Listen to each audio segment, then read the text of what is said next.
Until this war began, we in America were blessed with an abundance of food. Our land was rich with all the treasures of vegetables, fruits, and grain, and meat that we could desire. None of us needed to give a second thought to the possibility that there might be a scarcity of any food. This, then, is a challenge to every loyal American citizen. What can we do to help win the war with food? The answer to that challenge comes from Washington, from the Office of Civilian Defense. Victory gardens. That's the answer.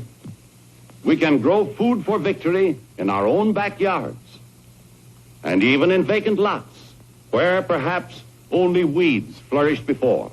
Great quantities of food must be grown. Anywhere and everywhere we can find good soil to nourish the seeds.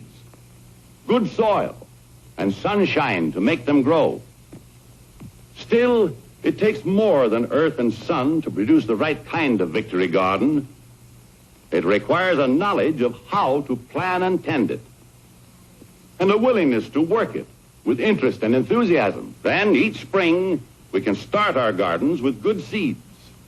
Plant them in rich, well-tilled soil, away from shadowing houses or trees. Out in the open, where they can be warmed by life-giving sunshine. And as our gardens grow, they must be regularly cared for, faithfully weeded from planting to harvest, and watered, of course. It's our job to grow food for our own tables. And so it is in every corner of America today. Millions of men and women are finding real joy in victory gardening. They're working in the backyards of village and city, in the yards of townhouses, and in community groups as well. Even the small fry are doing their part in school-sponsored victory gardens. And there's no need to strain transportation resources to bring food from a victory garden to the table. Mother picks it herself, fresh every day. Fresh food, good food. Food packed with the rich minerals and vitamins we all need to keep healthy, strong, and fit. Fresh food, good food. Food from our own backyards. Food from the gardens of victory, grown by you and me.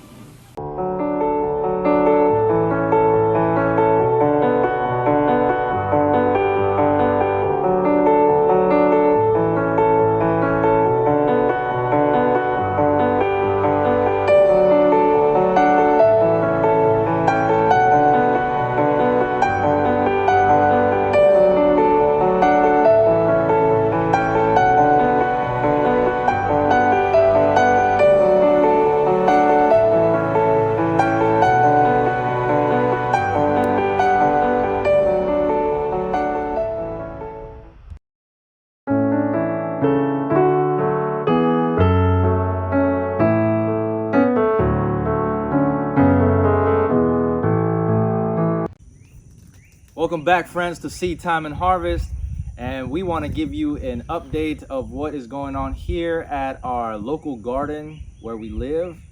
This is the front of our house that you're looking at, and this is our garden as you enter, even coming up to our house. But recently some things have happened where there has been some development around where we live. As a result, we are looking for some country property.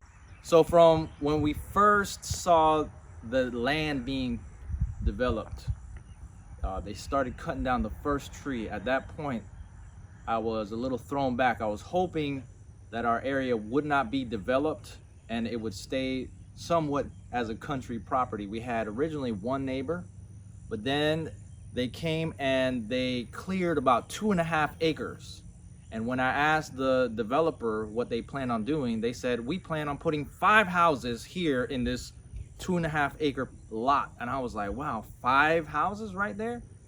And I said, well, I think God is giving me a sign that it may be time to move.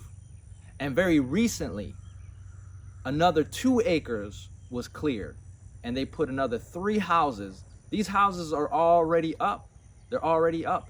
And the current housing market has now almost tripled my house value. So now the Lord has put all the pieces together for us to now put our house in the market. So currently our house is in the market, and we are going to be looking for some country property. So we want to bring you along in our journey as we look for country living.